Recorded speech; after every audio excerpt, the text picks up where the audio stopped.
Good Sunday morning, and thank you for watching Beyond the Headlines. I'm Ruben Villarreal.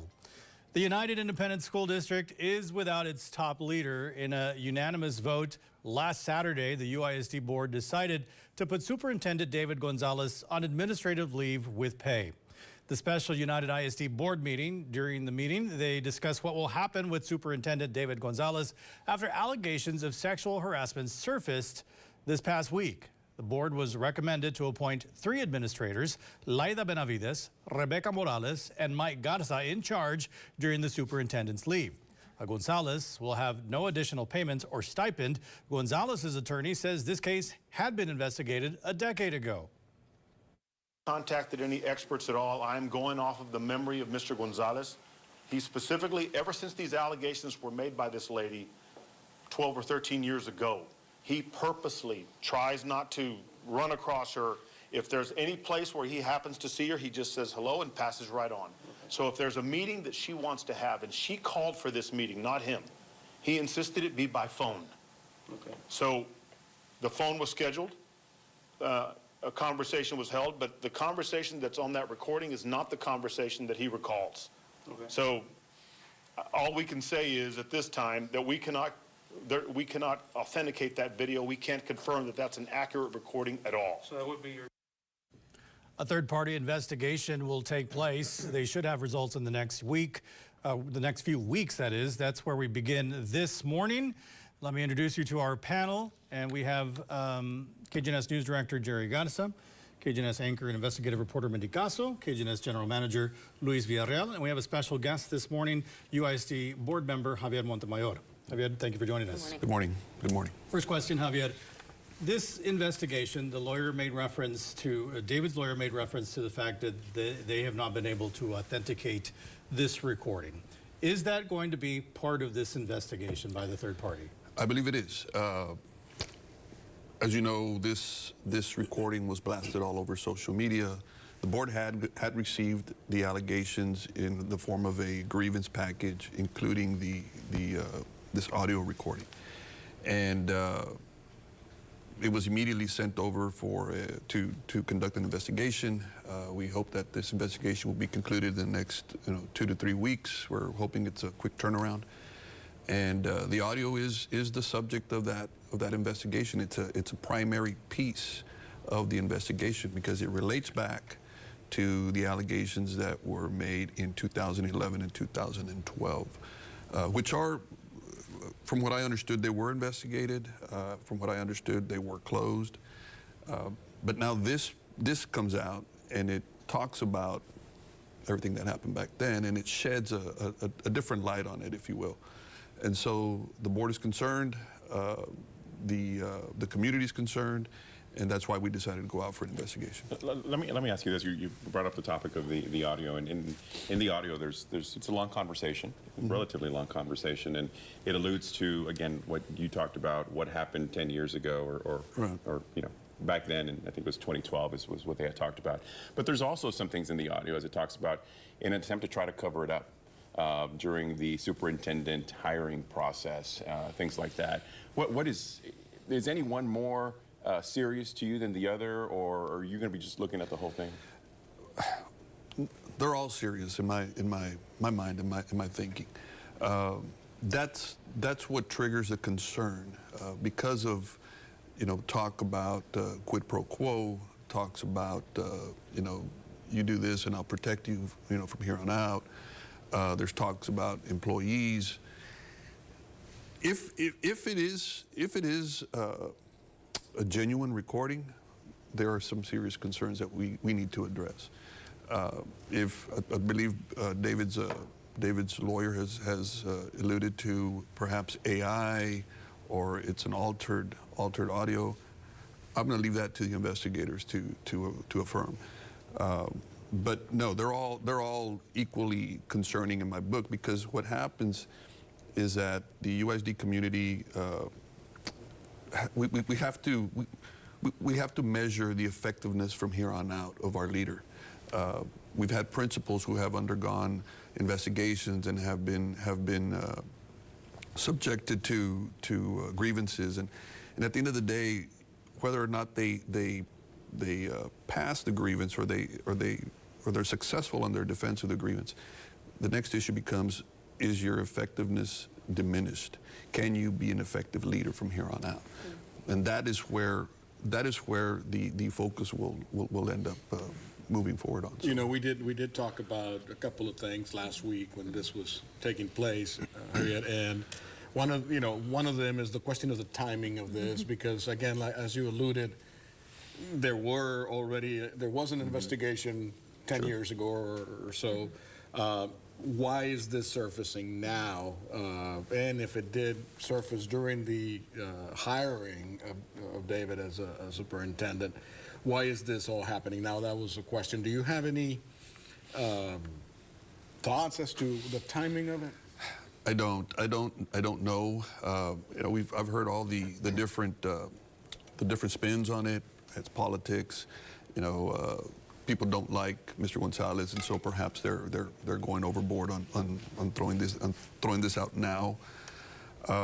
Look, the district has been through a series of self-inflicted wounds, is what I call them. You know, the sanitizing contract. We've had one of our board members who was arrested on allegations of assault, and we've had to deal with all those. And you know, every time we deal and we confront some of these issues, those allegations of political vindictiveness, sure. You know, the timing of it, all these issues tend to come out and get thrown into the mix. I don't know. I do know that not one board member that I've spoken to wants to be in this situation. We have a leader that we have, you know, 41,000 students. You know, United has always been a leader in our region, in our community. We have one of the highest employee rates, employee populations, if you will, 6,600 employees, $450 million budget. You know, we do well. But when these things happen, you know, and I know other entities go through it, but this is something of a first impression for me, and I'm one of the tenured board members there. But I don't know why the timing is of such, you know, now. I hope we come out of this, you know, okay. And I'm sure we will. Yeah. I'm sure we will. And Luis beat me to the punch. I was going to ask about the chronological order because, you know, this pen drive was delivered, you know, pretty much across town. Everybody seemed to have received one of these, and all of us heard it in an unmarked envelope.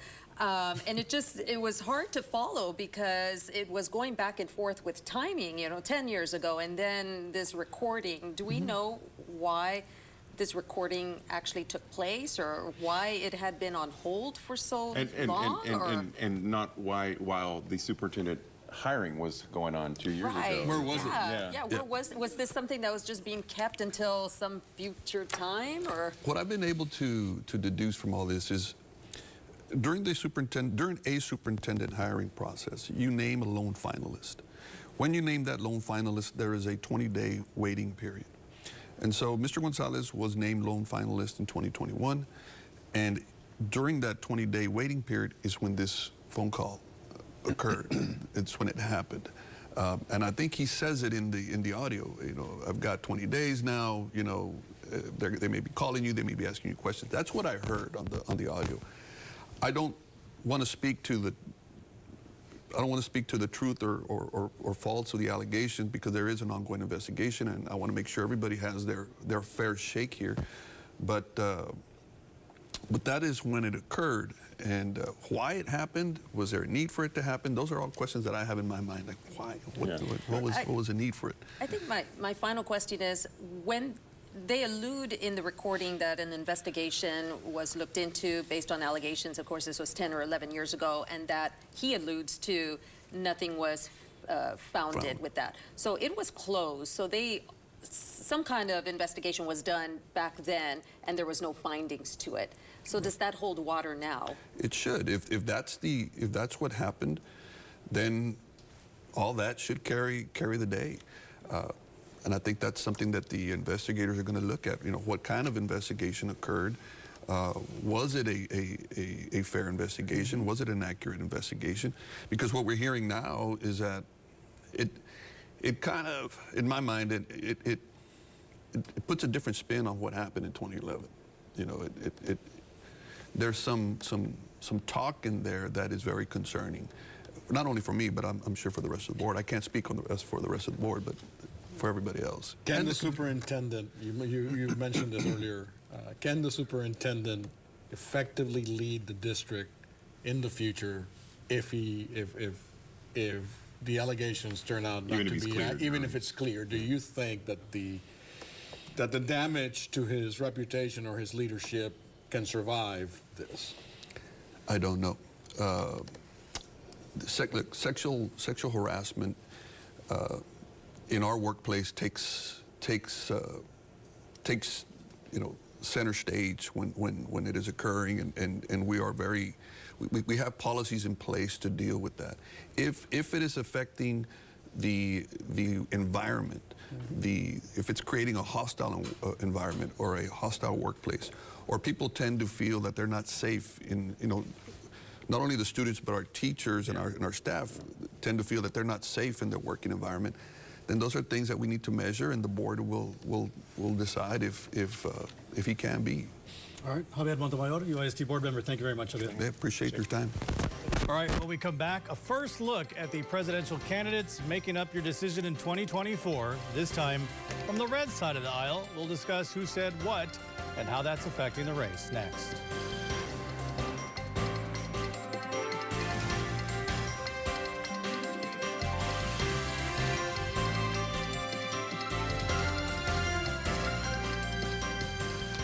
Welcome back to Beyond the Headlines. Despite the absence of frontrunner Donald Trump, the sparks were flying in Wisconsin on Wednesday night. That's where the Republicans held their first presidential debate in the critical swing state. Garrett Haig has the recap. Overnight, fireworks on center stage at the first Republican debate, with frontrunner Donald Trump refusing to attend, citing his lead in the polls. The night revolved around the next two highest polling candidates, Florida Governor Ron DeSantis. We will send Joe Biden back to his basement, and we will reverse the decline of this country. And entrepreneur Vivek Ramaswamy. The only war that I will declare as U.S. president will be the war on the federal administrative state. The polarizing political newcomer trading barbs with nearly every other candidate, who pointed out his lack of experience. Now is not the time for on-the-job training. Now that everybody's gotten their memorized, pre-prepared slogans out of the way, we can actually have a real discussion now. And his combative style. I'm the only person on the stage who isn't bought and paid for, so I can say this. The climate change agenda is a hoax. I've had enough already tonight of a guy who sounds like ChatGPT standing up here.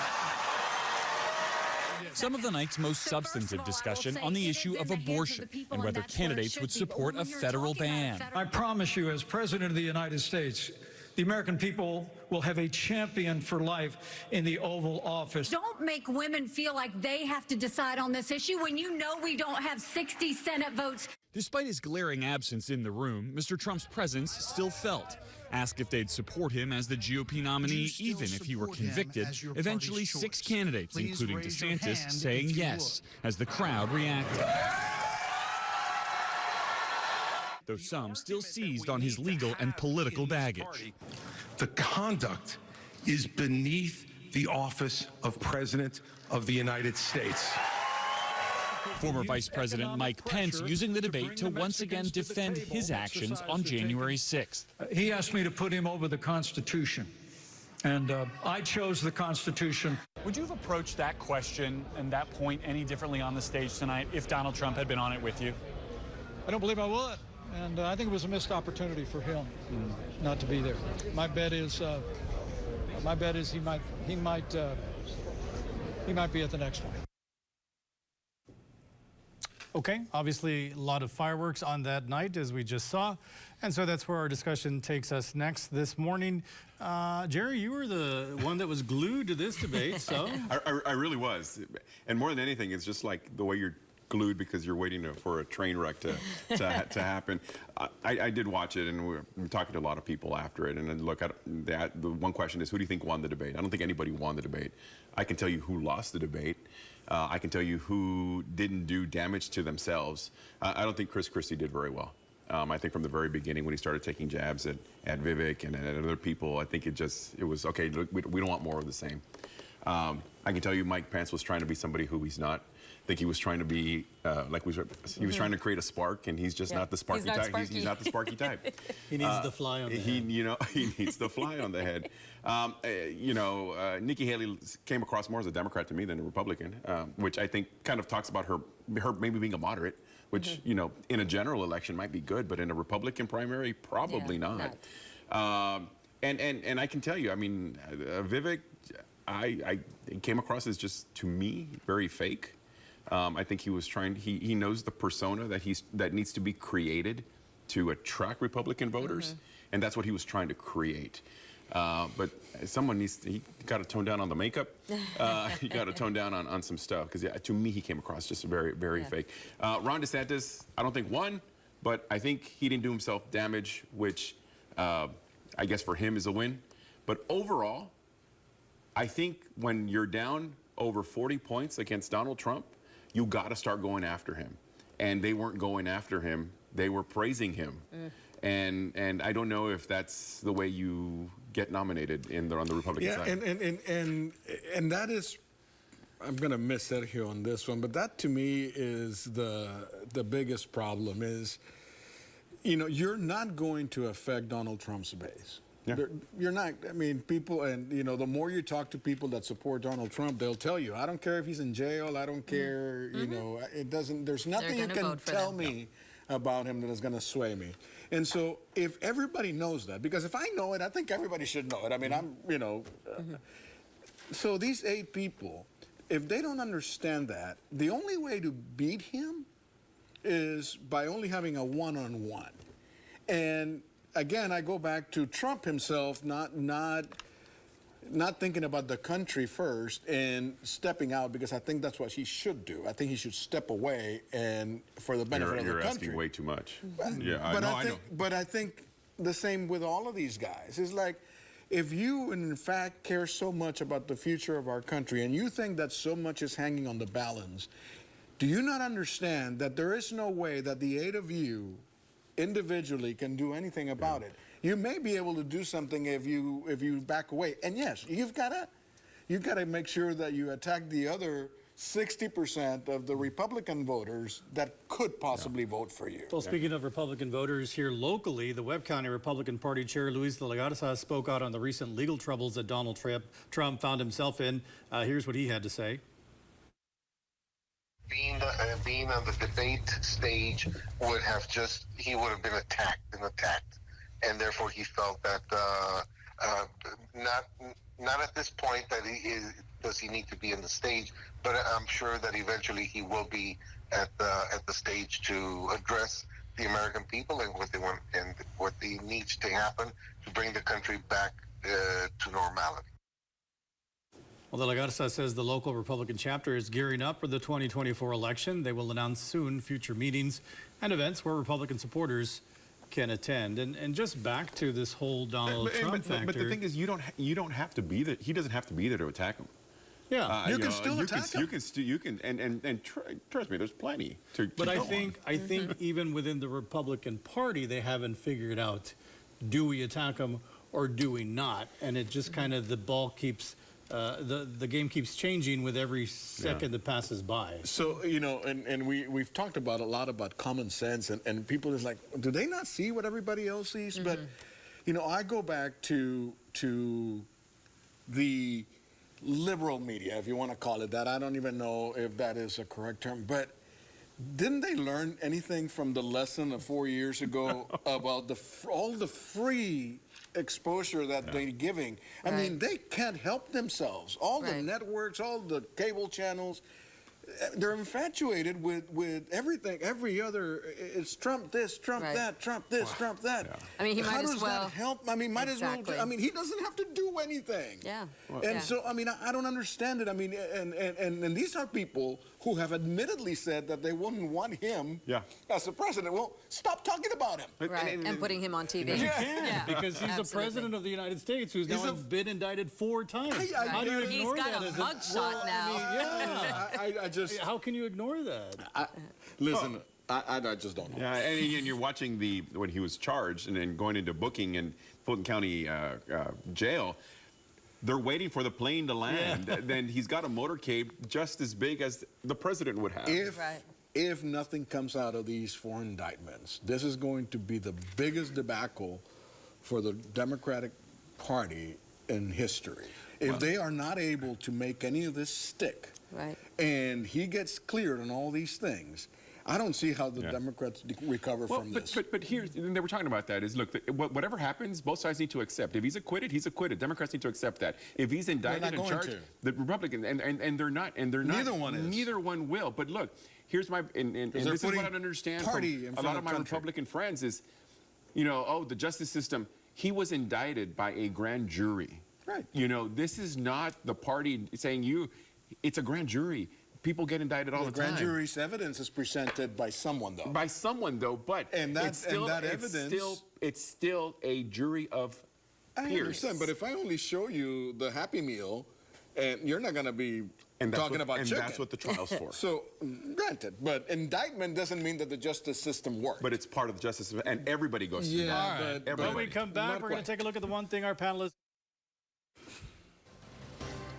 Welcome back to Beyond the Headlines. Thank you for being with us. Time for the one thing our panelists cannot stop thinking about, Jerry. Mine is quick, but it was pretty impressive. The rain we got this past week. It was awesome to see rain. We got 4 inches here at our station. At my house, it was 4.5 inches of rain. I saw people post their rain gauges on Facebook of 7 inches of rain. It was just great to see it. I know we're already back up into the hundreds, but you know what?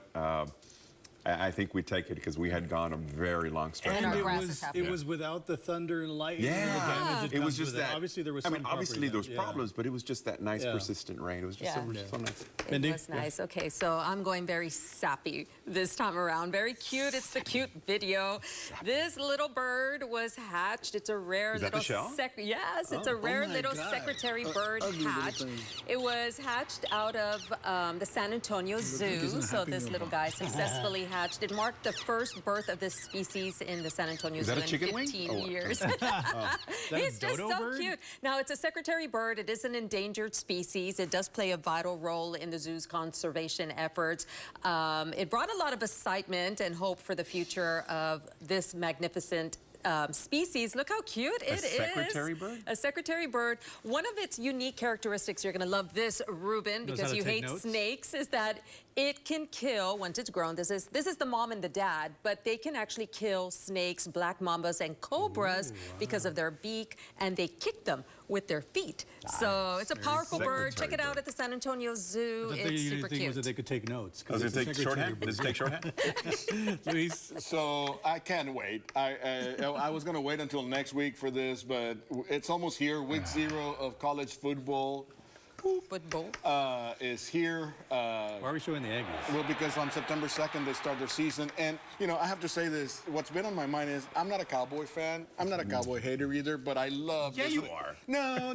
I just enjoy the yearly, here we go, this is our year, whatever. Well, but I have to admit that I've been saying that about the Aggies since 1986, too. So this is our year. No, but you can feel the Cowboys pain. I feel the pain. I feel the pain. So... no, it's next year. Oh, next year. Yeah, no, the Horns have the same one they had from last year. So, no Griffin kid yet? But what is it? Texas came in ranked 13 in the preseason poll. That means absolutely nothing. Absolutely nothing. And I don't know if the Aggies were there. 23rd. The 23rd? 23rd. Go Hilltoppers. That's okay. All right, my one thing, a record-strong heat dome is scorching much of the central and eastern U.S. That was this past week. I was going to stop right there. Heat dome? The first thing I think of is The Simpsons and the Simpsons movie, the dome that they put over Springfield because they're polluting the world. What is Springfield? And then the second thing I think of is Laredo's been in a heat dome for like ever. So I didn't know it had a name. Well, it hasn't moved, and the only thing that is different this year that I feel is how long it's lasted. I mean, it just seems like that dome has just been... We're always under a heat dome. Yeah. Did you learn that like, from Yolanda? what's the little thing that you shake? No, I did not learn that from It's like when they bring you the food, and then you open up the food. It's like that little thing. That's Laredo inside of there. Nice. Jerry, Mindy, Luis, thank you all very much, and thank you for watching. Have a blessed Sunday.